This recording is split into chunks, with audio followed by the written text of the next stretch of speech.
What's going on, guys? It's your boy Cash, and we are here fresh out the shower. Yes, fresh out the shower, my boy. But anyway, he told me about this trailer done dropped, the Yu-Gi-Oh! Master Duel. Now, the Yu-Gi-Oh! Master Duel is pretty much going to be, like I'm trying to tell people, it's like the Master Duel. It's like the Magic the Gathering version of it's going to be the Magic the Gathering version of Yu-Gi-Oh! Pretty much it's going to be a Yu-Gi-Oh! Game, not like Legacy of the Duelist, that you're going to always be it's going to always be updated. You're going to be able to get cards over time. I think that it's very similar. I can also say like Legends of Runeterra.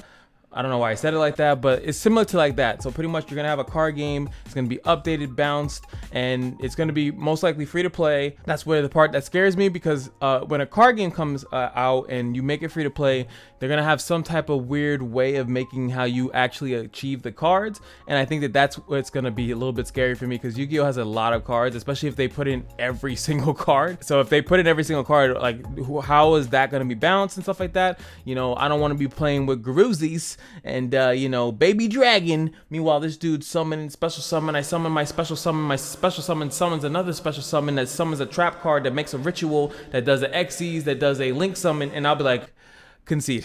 So let's see what trailer. This is the official trailer. They had another trailer a while ago, but this is the official trailer. So let's look at it together. Yu-Gi-Oh! Card game. Yu-Gi-Oh! Card game. Yes. And it's also cool, it has pretty good animation. Look at that, polymization, Cyber Dragon nonsense. Fusion Shogun. I'm sorry. If you guys ever watched the Yu-Gi-Oh! Like series, like the anime, when they're speaking in Japanese, I love it. Like Fusion Shogun, Link Shogun, exist, like the Shogun. I guess Shogun is a summon. I love it. It's my favorite word in the world. I might get it tattooed on my eyelids. Dark Magician deck. Yu-Gi-Oh! Master Duel. I love it. Let's see if they drop anything. So what he's saying there, I'll be the translation. I don't know what the first one is, but obviously that's laptop, PC, that's phone, and that's going to be tablet, possibly Switch. I don't know. Maybe they'll show at the end. But the first one, it's a big, so I'm assuming PC. Then it says laptop. Who made this trailer? The big thing is PC to phone. So it's similar, like I said, to Runeterra, Magic the Gathering, all that stuff. Oh god, we got the blues. Shin! Shin! None of those cards even do. Makes me wonder, wait, is there like an English one? Alright, I can't find it. That's in English. You can attack. Ooh, nice animation. You get 10,000. As a rank system, which makes sense. Become number one. He said it 10 times. Deck. How many decks did I make? We got 1, 2, 3, 4, 5, 6. 1, 2, 3, 4. 24 slots that they're showcasing right there.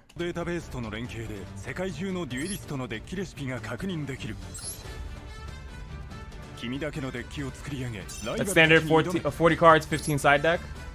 So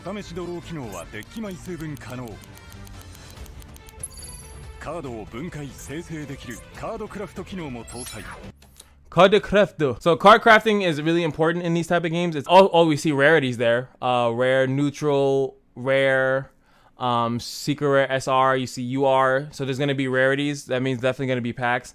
But crafting is good because it allows you to specifically craft a card that you want. I think Runeterra system is probably the best that I've seen. If there's another one that's really good, please let me know in the comment section. But pretty much you open up packs, you get resources for anything that you don't have, and you'll slowly build up. So it's one of those things that the longer you play the game like this, the better off you're gonna be, because you'll have everything over time. I think I have every card in Runeterra as it's updated literally from the last update that was like a week or so ago. So hopefully you start playing this, and you know, and I'm specifically specifying like not spending too much money in the game either. So it's all about just playing like a beast. Also, you can see on the bottom left here, so you see plus 10, minus 30. So this card probably costs 30 to make. I think that's what they were showing as well. You only need 3 copies of every card, because you can never put more than 3 copies of a card anyway, even though the ban list might change. I think that's the only thing that's unique to Yu-Gi-Oh! I don't know if any other card games have a ban list, but you only need 3 because you never know. Maybe that card is 1. You can only put 1 in the deck. Sometimes it's 2, and then sometimes you can put all of 3. So if he's like doing that, it's hard to know exactly what he's doing, but it looks like that. Solo. Wait, don't tell me. If you say solo, that means you can do doubles.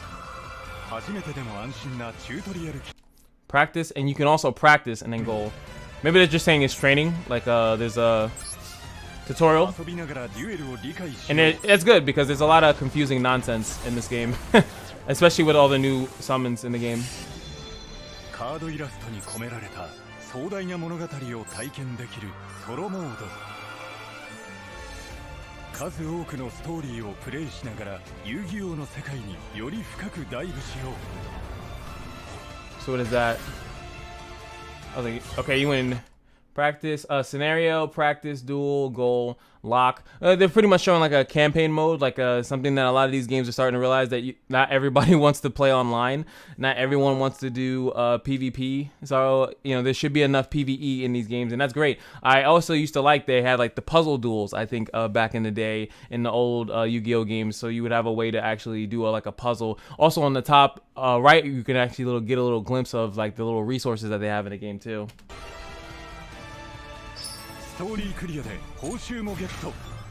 Gate clear, yeah. Shop, this is important. Boom, so it's 100 probably for a single pull, and then a 10 pack is 1,000, which looks like it's a 1-to-1 ratio. So it's like if you want to pull one, you know, usually what they do in gacha games, you know, we the gacha masters over here. Usually it's 100 for one, and then 1,000 gives you 11 or 12 or something like that. So it incentivizes you to save instead of just going for the 1 pack like a fiend. Said 6,000 is gonna go down to, okay, so this is a pack opening. Or is it 1 card? If it's 1 card, it's kind of crazy. No, it's a pack. Ooh, a little shimmy. Secret rare, ultra rare.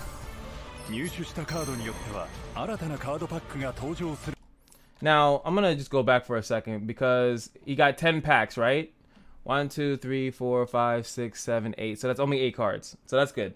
So you actually get 10 packs. Each pack contains, if this is correct, 8 cards. So, you know, you'll stack up pretty quickly if that's the case. But there's like a lot of cards. Like I said, if they go from the beginning of Yu-Gi, that's a lot of cards.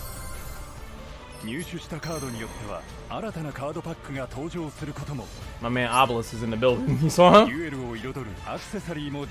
Card backs, avatars. Maybe that's an avatar too. Yeah, that's a deck avatar. The other one's like your profile.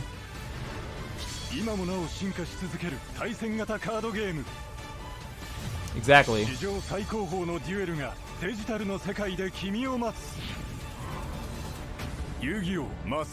Hopefully look for a date. Date? Can we go on a date? Ooh, baby. Bow, bow, pow, pop, pop, pop, pop. PS4, PS5, Xbox One, Xbox Series X, Steam, Nintendo Switch, App Store, Google Store. So it's on everything. And like I said, these games are usually cross-play, cross-plat. So I could play on my PS5 when I'm at home, and I guess I want it to look more special. And then you play on the Switch. For me, the Switch, putting on the Switch is pretty good, or also on the phone. I think usually the phone, if you have to do mobile, phone is a little bit better than the Switch because Switch needs like, you know, some other weird stuff. Comparison to the phone, you can actually just use your normal phone connection. If you're not in Wi-Fi, usually Nintendo Switch or any of the consoles are there, probably need something, but a phone is really good, so you could, you know, farm up. You know, they'll probably have dailies and stuff like that. So far what I've seen is pretty good, outside of anything that I possibly missed because I do not speak the language of the Japanese. But as far as anything from the important stuff that I really wanted to know was the pack system. Like, so it looks like, you know, and how fast we're going to get that. They're obviously not going to show that. That's something that you're going to need to play the game for. And I was really hoping for a release date. Konami! So the release date, unfortunately, was not confirmed in this trailer, but am I blocking now? But this game will be released before March 2020. So it's scheduled to be Q1 next year. So it should be pretty early. The release window Konami gave us was winter 2022. And considering the game looks complete from this trailer, I can definitely see it releasing. Oh, so he's assuming that. So, but I would assume that too. It does look finished. They probably just had the only thing that they really have to polish in this scenario is the release, like how they are gonna make it that you get the cards and stuff like that. That's all that matters, and how stuff works. So I agree with this guy. So you know what? He gets a sub from me too. I like this guy, Mr. Watt. I just want to give you an example from actual Runeterra of what I'm talking about, just for people that are a little bit unaware. So like these cards, like, you know, this is like a champions, like kind of the rarest card that you can get, and they have 3 different levels of, oh my god, I'm like going to all the things. Let me go to unowned so you guys can see some stuff, right? So like this is a purple. So a purple costs what is it? This is paid currency, 120 paid currency. It costs 100, 1200 of this currency, which you can see I have a lot of because I've been playing this game a lot, right? And then it has this, which it has a wild card thing. That means any purple I can get.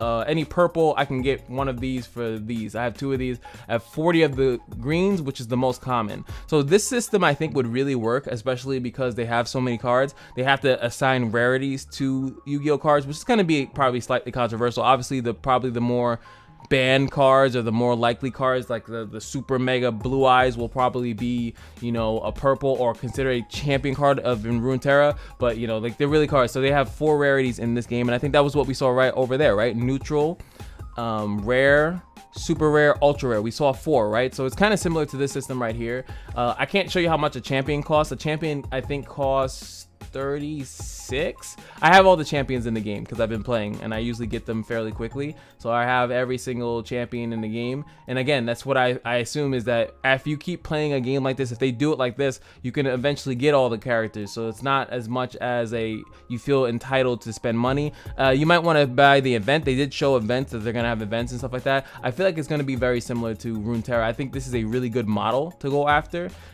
outside of the fact that, and the cool part about it is that the developers of this game don't need to necessarily do balancing, because if they just base it off of the current Yu-Gi-Oh, League of Legends doesn't have the benefit of that. Magic does, because people play physical Magic. Runeterra doesn't. Like, so they already have a balancing that they already do. They could try to do something different, but I don't think that that's necessary. See, look, this is a blue. I have 2. If I didn't have it, I'd have to spend 300 of this, or I could spend 30 of that. You know, and that's a really cool system. Oh, and I should be transparent. This is like a prismatic to turn it to make it like this, so it looks shiny.